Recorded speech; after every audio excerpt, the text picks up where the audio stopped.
My favorite show that we developed while I was there was Bosom Buddies. That was a lot of fun because, first of all, the idea came from us.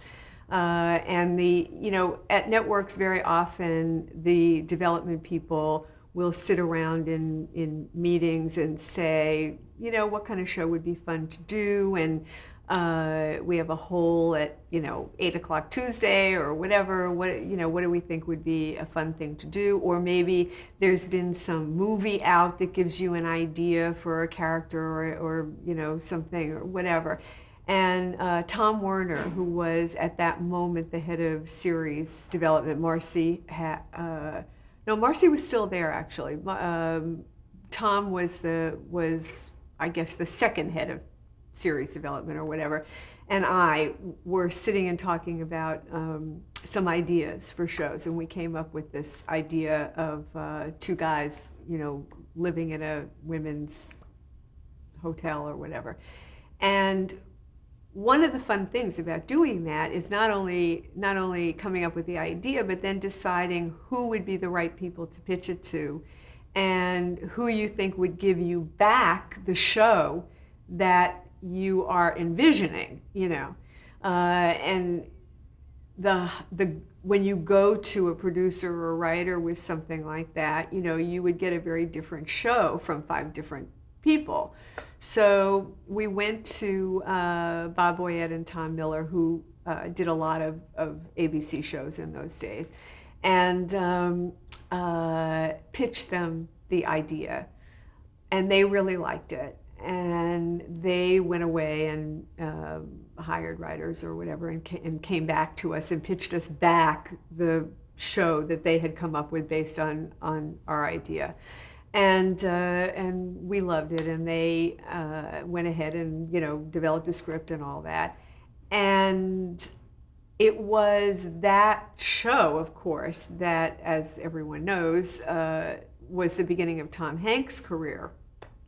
But what a lot of people don't know is that the ABC talent people used to go every year on a national talent search, and they would go to a number of different cities and audition aspiring actors and bring back the people that they thought were the cream of the crop, and we would put them under like a holding deal for the network and try to place them in shows. And Tom Hanks was one of the people that the talent group came back with. And we loved him. We thought he was terrific. Marcy especially thought, he was really funny and really great. And we started pitching him to various producers who were doing pilots for us. And no one wanted him.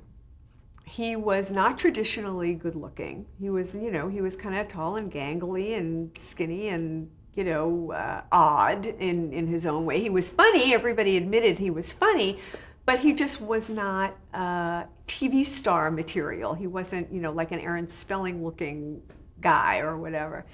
And he auditioned for a lot of our producers that season who were doing pilots. And we were begging people to put him in something because we thought he was so good, and we were getting turned down right and left. And finally, Bob Boyette and Tom Miller said, yeah, he's funny, we'll take him.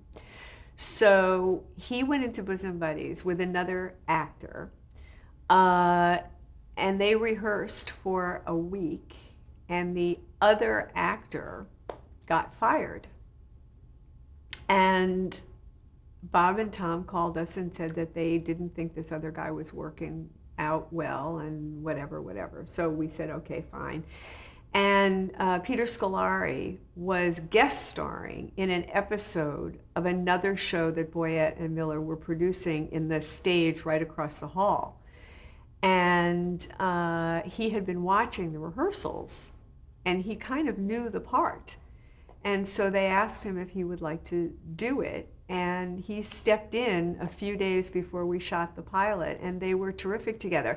Another situation of chemistry, Here we had hired, we auditioned God knows how many people. We had hired this other guy. We thought he was right for the part, and it turned out that there was just no chemistry. And Peter Scolari walks in the door, and they were great together. And so that was definitely one of my favorite stories about development at ABC.